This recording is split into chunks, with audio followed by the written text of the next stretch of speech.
Sebelumnya, Assalamualaikum warahmatullahi wabarakatuh and good morning everyone. Oke, karena hari ini tadi sinyalnya lagi jelek banget, so I decided to bikin video aja deh biar kalian bisa tetap dapat penjelasannya in order to be able to continue our lesson.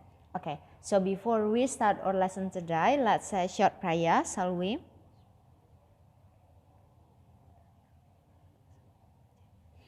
Amin, thank you very much. Oke, jadi hari ini kita akan ngebahas materi yang ke-12 dari materi lanjutannya ya, 2 minggu yang lalu yang saya kasih.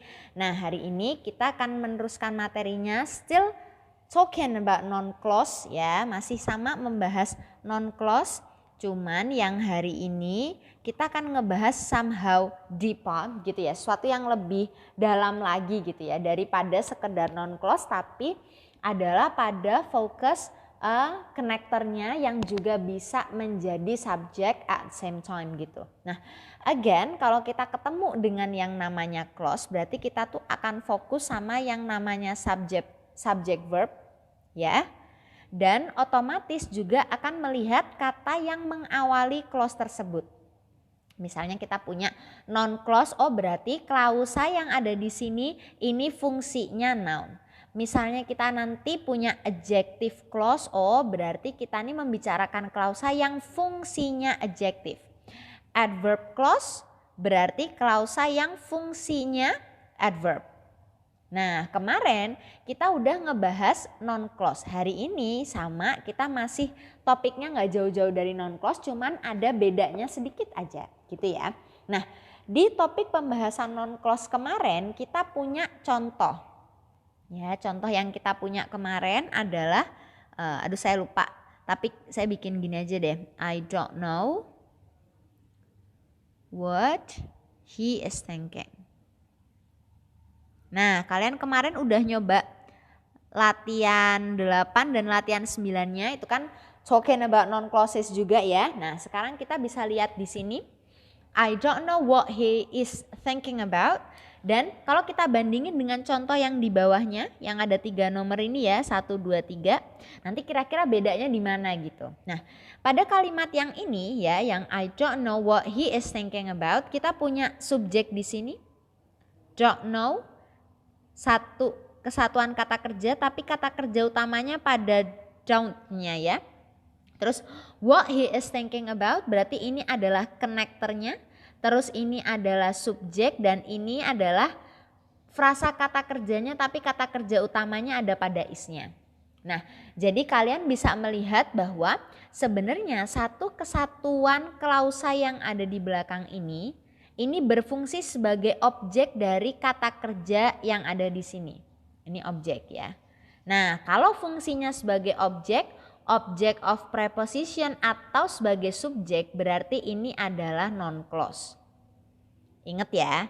Nah, sekarang kalau kita bandingin ya dengan contoh yang ada di bawahnya. Contohnya di sini, I don't know what is in the box.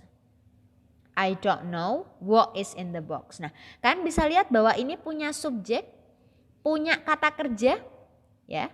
Habis itu kita dapat di sini nih what-nya adalah connector tapi langsung ketemu sama is. Loh, Miss berarti di klausa keduanya subjeknya nggak ada dong. Bener nggak? Berarti kan dia nggak ada subjeknya. Kalau kita bandingin sama yang di atas, lihat ini konektor sama, habis itu dia langsung kata kerja.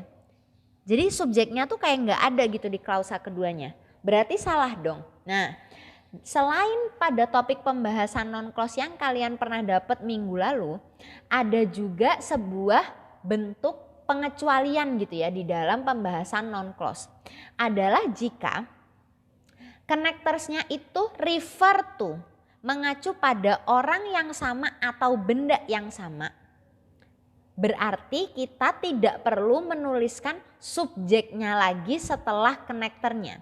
Jadi kalau kalian malah nulis misalnya gini, I don't know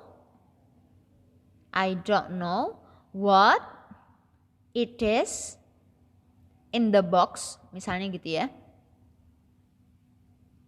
Nah, kata subject it di sini ini sebenarnya unnecessary, tidak dibutuhkan Karena sebenarnya what-nya ini udah bisa kok menggantikan the word it itself. Nah makanya itu it-nya yang ada di sini ini nggak dipakai. Terus kalau gitu subjeknya yang mana dong Miss? Nah yang perlu diingat adalah dalam beberapa kasus ya, connector itu bisa jadi connector, but at the same time dia bisa juga menjadi subjek dari sebuah klausa. Oh berarti kalau gitu what-nya ini jadi connector jadi subjek, nah ya udah berarti tinggal kita kasih kata kerjanya aja. Nah, cuman tidak semua konektor bisa menjadi subjek ya, tidak semua konektor tuh bisa jadi subjek. Jadi ada beberapa aja. Nah, nanti keterangannya ada di bawah, tapi kita akan lihat contohnya dulu yang nomor 2-nya sekarang. We are concerned about who will do the work. Nah, karena di sini konektornya ini bisa berfungsi langsung sebagai subjek juga, makanya di sini kita langsung ketemu kata kerjanya aja. Berarti udah nggak perlu subjek lagi karena konektornya refer to the same person atau objek yang sama. Makanya kita tidak perlu melakukan menambahkan subjek lagi gitu di situ. Ya. Misalnya whoever is coming to the party, whoever is coming to the party must bring a gift. Nah, lihat. Whoever konektor, tapi habis itu dia langsung ketemu kata kerja. Berarti nggak ada kata subjeknya dong Miss, ya kan? Nah, cuman kalau kalian perhatikan, whoever ini kan secara langsung juga mengacu pada personnya yang dimaksud. Ya siapa aja. Nah, kalau dia refer to the same person atau objek, maka konektor ini bisa langsung menjadi subjek juga. Ya. Nah, ada beberapa konektor yang bisa jadi subjek dan maksudnya dia bisa jadi konektor dan bisa jadi subjek, tapi tidak banyak, cuman ada 6 ini. Nah, ada who, whoever, what, whatever, which, dan whichever. Kalau kalian lihat contohnya di sini, I know what happened. Ya, I know what happened. Maka ini akan menjadi subjek verb pada I know-nya. Nah, habis itu what-nya berfungsi sebagai konektor, das subjek sekaligus subjek, baru langsung dikasih kata kerja di belakangnya. Nah, kalian bisa lihat di sini ya. Ada example-nya. Jadi, kita bahas aja deh contohnya ya, biar seru. Nah, blank was on television made me sad. Kita harus lihat dulu berapa klausa yang dia punya. Jadi pertama tuh cek dulu klausanya ada berapa. Ngecek klausa berarti kita harus lihat ada berapa sih kata kerja yang dia punya. Nah berarti sekarang kita lihat, oh kata kerjanya ada yang di mana Miss? Ada pada kata was dan ada pada kata might. Ada 2 kata kerja berarti akan ada 2 klausa di situ. And you should also remember bahwa 2 klausa berarti kamu membutuhkan konektor untuk menghubungkan klausa-klausa di dalam kalimat tersebut. Ya, sampai sini paham ya. Nah sekarang kita lihat di titik-titik contohnya. Blank was on television made me sad.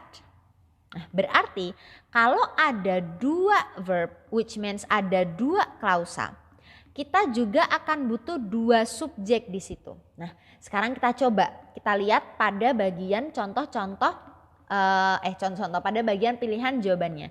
Di pertama kita punya it, and then we have the story.